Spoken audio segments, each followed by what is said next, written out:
La pluie tombe sans relâche sur terre jaune, mais rien n'arrête le long d'un homme déterminé à servir sa population. En pleine averse, sur une chaussée inondée, une rue boueuse, l'honorable Ogi Kalonji descend de son véhicule pour communier avec sa base, venue l'accueillir dès la matinée de ce mercredi 27 novembre dans une ambiance faite de chants et de cris de joie. Quelques heures plus tard, le cortège du ministre John Banzalunda, le cantonnier de la République, fait son entrée à terre jaune.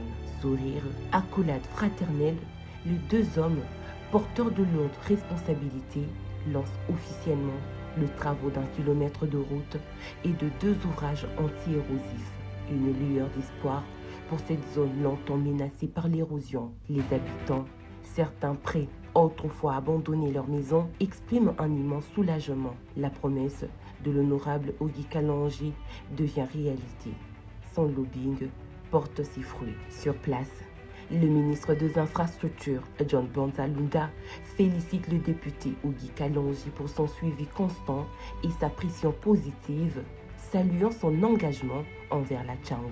Ici, son Excellence Félix Antoine Tshisekedi Tshilombo était passé et il a eu des cris de détresse de la population, spécialement au niveau de terre jaune. Et ce cri ont été relayés chaque jour par l'honorable Ogi Kalonji, qui est à mes côtés, qui m'a écrit, qui m'a saisi il y a presque élu domicile dans mon cabinet pour que nous puissions trouver la solution au niveau des terres jaunes. Nous voici ici, pas pour promettre, mais pour commencer les travaux. Tout est réuni pour que les travaux commencent aujourd'hui. Nous allons rétablir la voie qui a été coupée par l'érosion. L'honorable Kalonji, lui, remercie le gouvernement pour son engagement à matérialiser la vision du peuple d'abord, notamment à travers la construction de routes dans des zones délaissées depuis l'indépendance. Il faut d'abord dire merci à celui qui l'a nommé, le président de la République, Félix Antoine Tshisekedi Tshilombo. Il faut aussi dire merci à celle qui avait contresigné son ordonnance, Madame la Première ministre Judith Suminwa. Ils n'ont pas fait un mauvais choix. L'Excellence John Banza, que nous appelons le cantonnier national, c'est l'homme de terrain. Nous avons triple solution.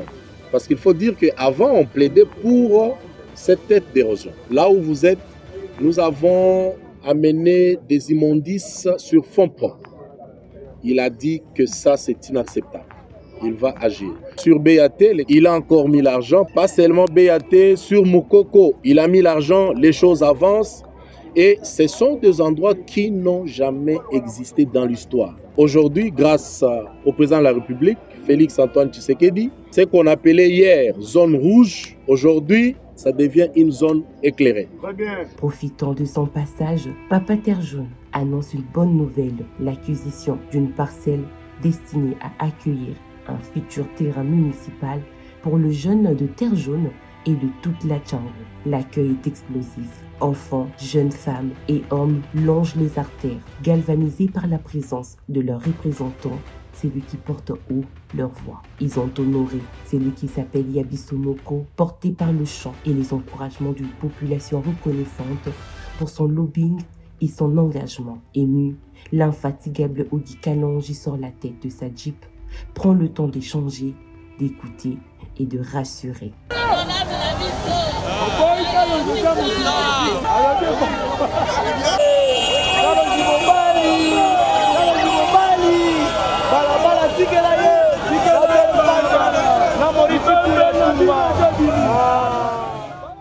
La visite s'est poursuivie ensuite sur 2 sites stratégiques, le boulevard Kalonji, ex-BAT, et la route Moukoko.